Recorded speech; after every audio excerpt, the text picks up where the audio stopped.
In the beginning of human history, before there were buildings, before there were empires, before there were clans or even myths, there was the earth, sky, mountains, seas, deserts, the plants, and the animals. And in seeing this, as the abstract mind begins to grow in the consciousness of mankind, we start to observe how the plants grow, they become fruitful, and then they die. And we see the same with the animals.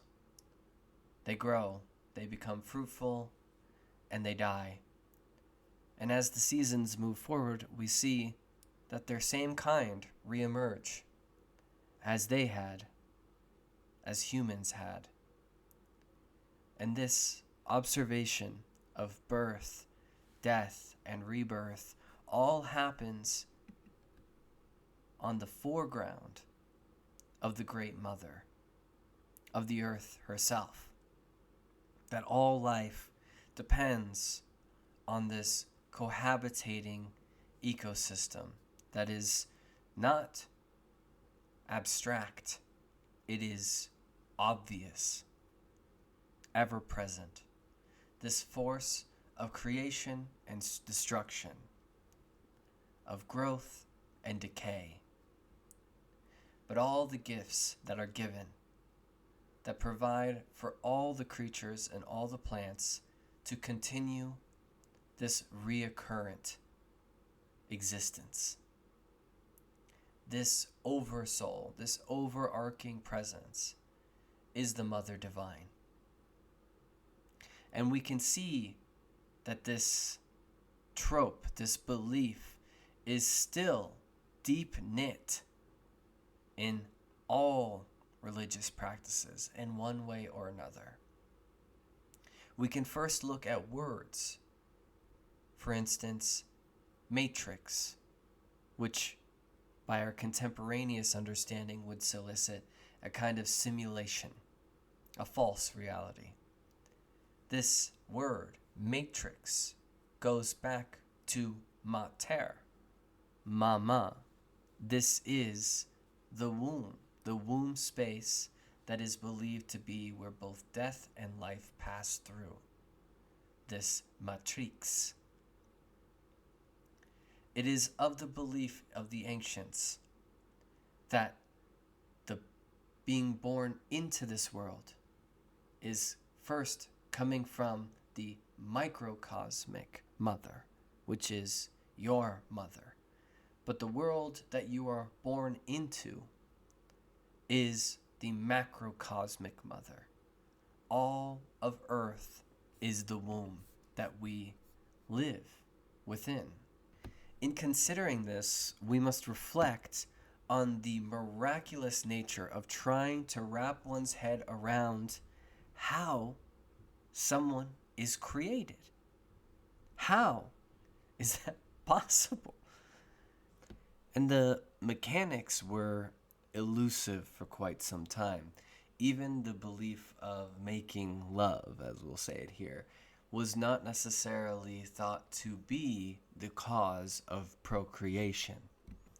Taking some indications from the ancient beliefs, it is as strange as believing that the process of giving birth forms a toroidal field and this thinning of the veil between worlds, that the ritualistic, ceremonious act of birth, the hyperventilations, all of the actions therein, releasing this inner power, would thin the passage between life and death, open that tunnel. This would solicit forms of the Great Mother. If we were in Rome, we'd call it Lucina. If we were Yoruban, we'd call it Yamoja. If we were in Egypt, we'd call it Meskenet. And in Ireland, we'd say Brigid, which, pay attention there, bridge, Brigid. This process of giving birth is also a form of initiation. The maiden becomes mother. The maiden dies and emerges mother. Or the maiden actually dies. Mother dies, and new life is handed over to the child that was brought through the veil, brought from wherever, somewhere else, into this realm. But the microcosmic mother is simply representing that which is done by the macrocosmic mother, the mother divine, as it's understood. The universal soul, she who brings this life through, brings it to the plants, brings it to the animals and the world. All of physical creation and its metaphysical interplays back to the mater, or matter, material existence, matter, mater. The miraculousness of this birthing process, bringing things into the world, is the original worship. And we can find this to be the case through the litany of figurines that are dug up. A strong example of this is Venus of Willendorf, which could be as old as 27,000 years. Notice that the figure lacks facial features. This is common with figures from this ancient era. The mother is represented through mothers. In this way, it seems that there is the greater archetype that provides the basis for every mother in the world. And thus we have a lack of individuation. The mothers are part of a divine lineage. That is why the gift is present. Another curious figure is the Sleeping Lady of Malta. This was found in a Neolithic burial ground, a curvaceous woman lying on her side in the sleeping position. This seems to be an indication of the eternal sleep, but subsequently this is a goddess of regeneration, birth, death, and rebirth, and no accident that we find her in the graveyard. These representations, alongside many others that are quite vulvic in nature, give us the strong implication of belief, which is that ancient society was matrilineal. Based on archaeology, it's completely within reason to say that the Upper Paleolithic era saw the absolute boon of goddess worship. This goddess worship, whether through deduction or through archaeology, can be traced in the history of every single religious culture around the world. The female body was used to explain the phenomena of the natural world. The belief is that the divine creator was mirrored in each woman's body, linking the changing seasons, the behaviors of animals, cosmological patterns, to likened functions in the macrocosm of the individual woman, such as menstruation, pregnancy, birth, and lactation. And so it's no accident, for instance, that we call the Milky Way the Milky Way. As it was seen as well, early humans observed that animal reproduction had much to do with the cycles of the moon. And much in the same way, the association between the moon and the goddess held strongly. Thus you have the three main cycles, waning, waxing, and full. You have maiden, mother, and crone through the triple goddess. This all speaks to the same primordial Mother Earth belief.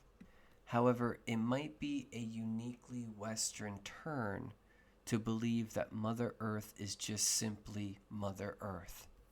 If we look at Egyptian mythology, then we'll see the figure of Nut, a goddess of sky, the vault of heavens, and often depicted arcing over the earth god, male, Geb. It was believed that Nut, the sky goddess, swallowed the sun in the evening and gives birth to it again in the morning. This also seems like no accident because of the aforementioned belief that the goddess exists in the cosmological patterns well beyond the ends of the earth. And it is also no accident that ancient goddesses, especially dark goddesses, are associated with fate, and thus the stars, the belief in ancient astrology and its associations with fate. This Mother Earth trope most likely comes to us through Gaia, or Gi, as it moved through the Greek mother goddess tradition. However, there are other tropes to touch on as well. For instance, in many cases, the world parents are depicted as inert, or at least ineffectual unto this world. They coupled, they made union, and they helped create it, but are otherwise not involved beyond that point of creation. In certain cases, we can see that the parents seem too often unaware that they have offspring at all, and accordingly have a degree of either unknowingness or indifference to that which was created. In some other cases, such as in the Maori and Babylonian myths, these parents are aware, and they are quite disturbed by all the noise that their offspring create. It should be pointed out that the great number of tropes that I will be discussing throughout this session are, in effect, delineations from what was believed as initial unifying and common between all people before recorded history had anything written down. What can be said is as mankind moved into agriculture, we start to see a fracturing out of this unifying belief into the various forms as cultures created their own stories with what they inherited. Anything that we can know about this initial mother divine, mother goddess divine, is through the deduction through mythologies of the ancient past. We might begin then by looking at what is called Old Woman through translation through Aboriginals in Australia, Gadjeri as it's known to many. Old Woman produces the qualities of the earth, including human beings, was not the creator of all things, but was the mother of mankind. She came out during the dreaming, the creative era of the dreaming. She is sometimes referred to as Mamuna or Mamunga, which also means a bull roarer, and this to me seems indicative of the bull of heaven reference that gets brought up in Sumeria. The bull of heaven is the sound of thunder in the skies. This might be a nod to the sky presence of the ancient Divine Mother. When it comes to Old Woman, some indications would say that her husband is lightning, or the rainbow serpent, and we should take note of that right away, this relationship between the serpent and the mother goddess. There are several rituals observed by the Aboriginals, of which a certain choice group enters a cave or enters an initiation, and upon this ceremony, they are said to have been reborn. Once they step out of that ceremony, those who went in died, and those who came out were reborn. Again, a representation of the aforementioned tunnel of the goddess. All of this speaks to the ritualistic death and rebirth motif. But we have some very strong tropes to acknowledge here, and we're starting with the egg. In ancient creation stories, this trope takes up a hefty margin.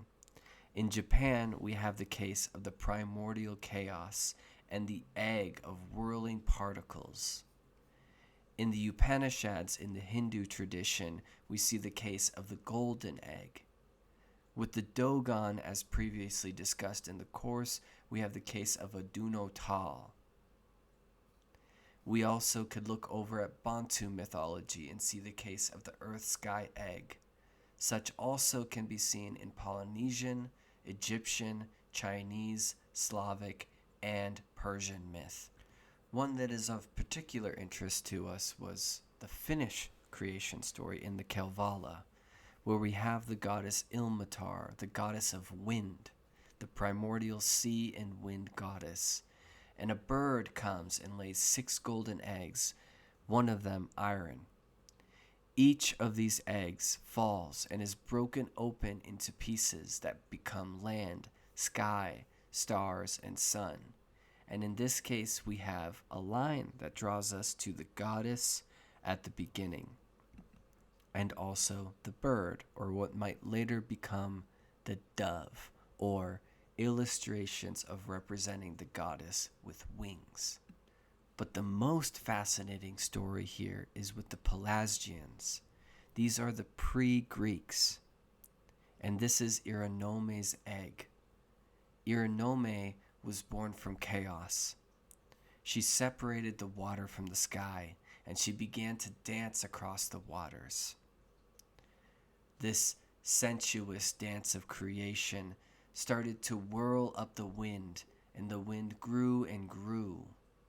Euronome caught the wind, and between her hands rubbed it together into the shape of a snake, and this snake took form, Ophion. And when Ophion saw Euronome dancing in the waters in such a way, he became filled with Eros, and he coiled his body around the goddess 7 times. And this was a sort of procreative act. This impregnated the goddess, and the goddess laid the universal egg, or what might later be called the Orphic egg. When the egg was laid, the serpent was requested to wrap around the egg 7 times. And eventually, from this egg was born the population of animals and plants unto this world. The mother saw all these things taking shape, including the gods birthed from thereon. And eventually, Ophion became boastful and tried to take credit for the creation of the world. And the goddess had to kick the serpent out of heaven. Now, this can tell us many things about the ancient past, of which we will not be diving into all of them. But as mentioned before, the miraculousness of birth was not something understood, meaning it wasn't clearly the case that fatherhood was necessary. There were certain tales to say that a woman could be impregnated by the wind, or if they ate something that was a bit different. Accordingly, the wind acting as a source of impregnation here is rather telling. The name Euronome means wide wandering, which is indicative of the moon as it travels across the sky. This is also referred to as the exalted dove. And right now, we can see that the dove, the moon, and the goddess all have this correlation.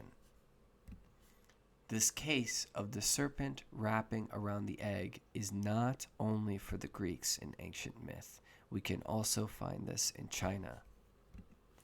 And at face value, the egg is a symbol of fertility. It is indicative of the womb, procreation, rebirth, and new life. It could be a stretch to say that even the gourd in the Taino tradition might also be an indication of the womb, as the egg is the motif here. But we also have to talk about another creation trope that implicates the primordial goddess.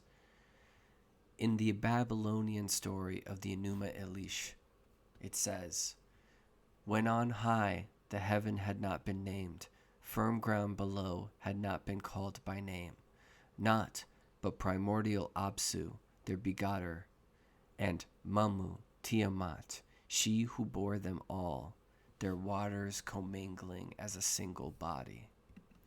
Now, water is curious. Water is associatively feminine, connected with the goddess, healing, cleansing, purification. Water is related to the direction of west and with the emotions and passions. Holy water in its consecration may have history here. When you approach a Wiccan ceremony, you'll see that all manner of tools that are used in the ceremony are consecrated, cleansed, purified with water. In tarot, it is associative of the color blue and the cup cards. In Genesis, we see the famous case of God moving its face over the waters of the deep. This could be an example of a very side nod to the primordial goddess myths that we've been mentioning. Also the case in the Quran, where it says Allah made from water every living thing. And might it be no accident that when we see water spirits in different traditions, they are always feminine. For instance, the naiads in Greece. What makes this so implicative is that this initiating substance of the universe, the waters at the beginning of time, are a direct allegory for the amniotic fluid that is birth. The amniotic fluid was the stasis prior to creation. This initiating state would have been static, though, would have not willed to have changed anything. Everything would have been taken care of. There would have been nothing to agitate or to instigate change into this environment of the waters. It is undifferentiated, embryonic. And this holding on to this state of being is symbolic, or is symbolized by the idea of a monster. This monster is the Chaos Kampf trope. This monster resists creation from happening. We can look at the case of what becomes of Tiamat, or we could just as easily say Leviathan.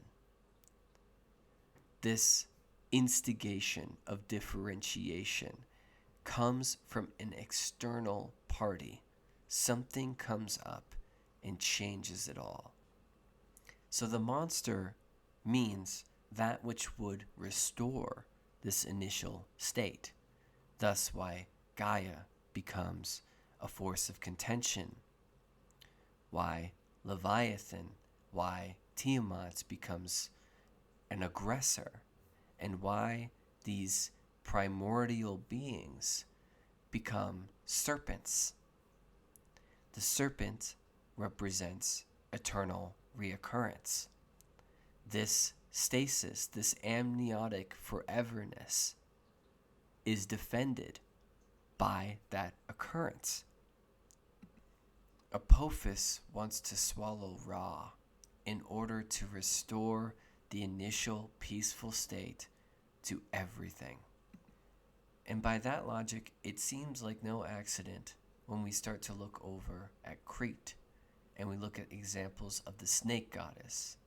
Here we see her holding snakes in her hands, showing herself fully, representing fertility, sexuality, regeneration, the underworld, and its healing powers. We see a more stark figure with the Queen of Night in Mesopotamia, shown with wings and bird talons, standing on top of two lions. Might we say that this Queen of Night is Lilith, Ishtar, or Ereshkigal? But by our investigation, does that matter? So why this darker aspect? From what we've seen, there is this willingness to keep the state of the status quo, that which was before the agitation that is creation. But why this darker aspect to the goddess? For one, there is the reoccurring trope of retribution, this being related to the aforementioned fates, that being If individuals do not act in accordance to the natural rhythm, the mother will punish them. We can think of this microcosmically as your mother being punitive at moments of important learning discipline. As it also relates to karma, the mother finds herself often being vengeful for that which was unjust and is a corrective mechanism of the universe, that she will not tolerate certain behaviors. More transparently speaking, there is also the association with death. Death is moving into that eternal sleep, like the sleeping woman of Malta solicited towards. But in order for any individual to earn any degree of depth and character, they need to move through a series of rigorous and drastic transformations. These transformations are offered by the goddess. This is a darker movement, one might say a dark night of the soul, but this is a necessary move in order to solicit certain aspects like emotional intelligence or learning the ways of the innate intuition. But speaking in a more day-to-day fashion, this aspect of the woman having this societally proclaimed beauty that is otherwise not had, this grace, this power, has been a source of contention depending on the era of which it's in. This power can be very glorifying, very enlightening, very graceful, and this power can also pull one to emotional extremes that bring out the darkness and the shadows of society. Based on the primordial tradition that we've been speaking to, this very same contentious power is gifted or a mirrorment of the power of the goddess, and the relationship between this power and the greater society is the relationship between the greater society and women. And speaking in context to this primordial philosophy, it would just be to say that we can observe the goddess through the observation of women, both individually and collectively. And at this juncture, it's pertinent for us to start bringing up the major religions of the world. And out of all the major religions, none of them compare to the amount of room that is allocated for the goddess as it is within Hinduism. By extension, Southeast Asia in general has this amazing portraiture history of the goddesses, hyper-saturated, detailed in ways that you will not find anywhere else in modern religion. So let's start by taking it back. Archaeologically speaking, Shaktiism, which is effectively mother goddess worship, is traced to figurines dug from the Upper Paleolithic period, around 20,000 BCE, finding female statuettes. These statuettes, of course, are very resemblant as the Venus figurines that we were discussing in the beginning. There is some scholarship to say that this area may have been matriarchal in the ways previously discussed prior to the Vedic civilization that would be soon to come. However, even provided this predominance of patriarchy now running the area, the goddess survives within the scripture. For instance, if we look at the Vedas, we'll see the mother of the gods, Aditi, mentioned about 80 times throughout. The name Aditi, etymologically speaking, means without limits. And to show this, we have a quote. Aditi is the sky, Aditi is the air, Aditi is all gods. Aditi is the mother, the father, and the son. Aditi is whatever shall be born. Given what we've seen throughout, this rings strongly. Everything that is created comes from the mother. Everything that is created comes from a mother. If we look at a Rig Vedic hymn, the Devi Sukta, we can find another quote given by Lakshmi and Sarasvati. I am the sovereign queen, the treasury of all treasures, the chief of all objects of worship, whose all-pervading self manifests all gods and goddesses, whose birthplace is in the midst of the casual waters, who in breathing forth gives birth to all created worlds, and yet extends beyond them. So vast am I in greatness. Even just a casual glance at Hinduism will show that there is a litany of goddesses worthy of discussion. But when it comes to a more modern use, Shakti is probably the most pertinent. Shakti, as it is indicative of yin energy, a power lying dormant within the body, a power that is released upon Kundalini. And right there, it is again the goddess and the serpent. This realization of Kundalini, this achieving of Kundalini, empowers and releases both mind and body, releases yin. And of course, one cannot speak to Tantra very long without talking about Shakti. But as we look to the list of different goddesses, we can find many different titles that all hint us towards what this originating mother goddess might have looked like, might have encompassed. Might we point to the Mother of Plenty? Might we point to Devi, or Uma, or Parvati, or Ambika? Might we point to Kali, the destructor, the time that consumes all things, Durga, or Shitala?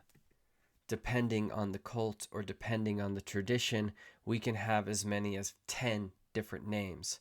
Oftentimes, these names will be both positive and negative. For instance, in one tradition, you have 5 negative names and 5 positive names, showing the fierceness and the benevolence of the goddess.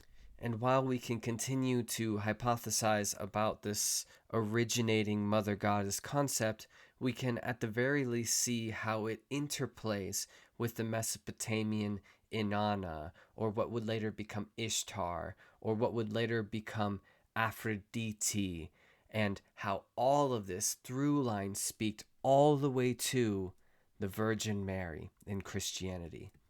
And in the case of Christianity, we will find much more goddess imagery and much more sexual iconography, especially in early Christianity, than one might otherwise assume. All too often, we find these depictions of the Virgin Mary in an almond shape, or in a mandorla, or a vesica Pisces. This elongated almond form is clearly vulvic in nature, which is soliciting the long-withstanding matrix, yonic iconography, oftentimes wearing these flowing robes that are indicative of the labial folds and the placement of her head inside of a hood. I don't think I need to say much more about where this tradition is coming from in regards to its inspiration. Mary's role as the Mother of God is the primordial womb of Christianity, the primordial womb of the church and the institution of itself. And all of this speaks all the way back to where we began, in the caves. Whether we find them in France or Spain or wherever else, the same iconography shaped, molded out of caves in order to solicit the mother goddess's symbolism. And of course, if we go into the tradition of Western society in that the mother goddess is Earth, then this is where it was all born out of. The cave, the place of origin, where the primordial goddess gave birth to all living things, and thus why the ancients carved the figures, the silhouettes of the animals inside the caves. It is as though the matrix, the womb, had said details and then manifested them into the external world. So, almost like a Plato's cave sort of vibe, these figures inside these caves are projections of what forms to instigate and manifest into the world. This cave is a microcosm of the macrocosm. It emulates out and it emulates in. So, as we've seen throughout, whether we're acknowledging this through cauldrons in the Gaelic traditions, or we're acknowledging this with the bull's horns or the omega symbol, it's all goddess iconography. And as we've seen throughout, she is hidden in plain sight, even in traditions that would otherwise hide it. Especially if we look into mythical history, it is clear that there is some tenuous thread that takes ever more investigation in order to really work out. And this is an earnest search. There is much in the way to be discovered when it comes to fledging out the consciousness of early mankind, and we can sincerely ask, what has happened? What has changed? And why our worship moved in these different ways? I'm not here to offer an explanation at that end, but there is something really deep here. It is metaphysical, it is psychological, it is transformative, and it seems that we've lost some sort of vital understanding. And whatever there is to be said about what is otherwise called this grievous wheel, this birth, death, and rebirth observation. But regardless, I sincerely think that this is in plain sight. And it's something that I think all of us deserve to know more about.